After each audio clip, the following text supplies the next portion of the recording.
let me ask all of you, and we'll start with Mr. Donovan. How much of a solution is increased coordination, like between the FCC and NTIA? How much of a solution is that? Increased coordination does go a long way to informing on the maps. We should be using an all-of-government approach to use all resources available, especially seeing that the status quo has not yet produced a reliable map. Other sectors of the government, such as Department of Interior, are making maps available of where they own resources that could be used to deploy broadband. If we can combine that with the maps that show where the coverage gaps exist, we can start looking towards solutions. And Mr. McCormick, I guess we should add USDA to that list of agencies.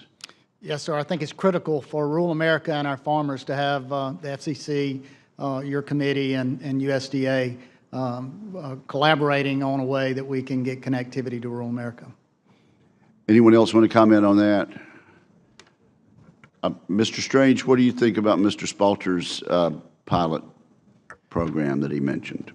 Well, I think it's an excellent step. I think understanding the underlying mapping considerations around where structures are, where commerce occurs, or where people live is a vital component. So I applaud the efforts of U.S. Telecom in embracing that approach. However, I do believe that we must move with speed. There are opportunities that exist today to take advantage of understanding where the networks are today while they work out their pilot and while they work out ultimately their plan. But no, I applaud the effort. And Mr. Spalter, you want to respond to that?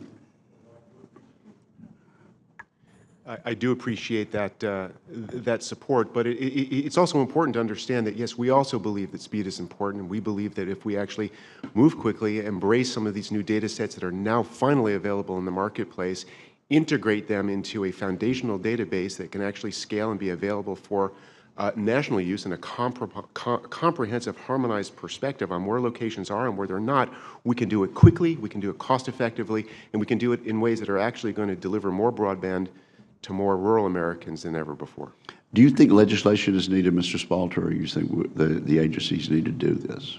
You know, our pilot program is in response to a current rulemaking process that's undertaken by the FCC and its effort to modernize the 477 reporting process.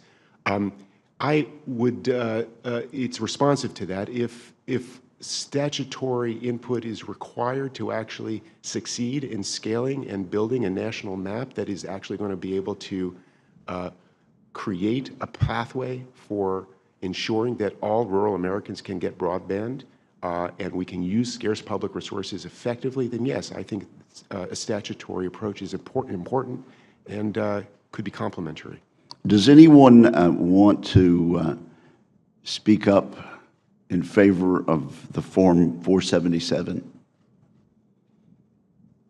Let me ask any one of you, how long have we known that this form is deficient and doesn't ask the right question, therefore gets us the wrong information? I just haven't known this myself very long, and I wonder if I've just been looking in the wrong direction. How long have any of you known about the deficiencies in Form 477? Anyone want to comment there? Yes, Mr. Donovan? Well, thank you, And then Chairman Mr. Spalter. So, the Form 477 in its current state, as Chairman Pai has recently noted, is showing its age after a decade of service. I think the challenge here is that the 477 was not designed to be a snapshot that could be used for distributing resources on where service is or is not.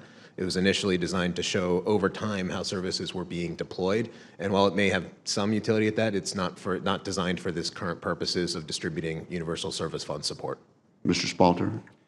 At its outset, the 477 reporting process was well conceived, but innovation, as our companies move at lightning speed, and since the inception of 477, we've recognized that it needs to be modernized, and it needs to be modernized in a very quick clip. There have been extraordinarily important new data sets, satellite imagery, land parcel attributes, road segment data, commercially available data sets that now finally have come online. We need to integrate them, and in so doing, which is what we're trying to do with our mapping initiative, we think that we can actually supersede and perfect the 477 process. And that's going to cost some money. Is that what you're saying?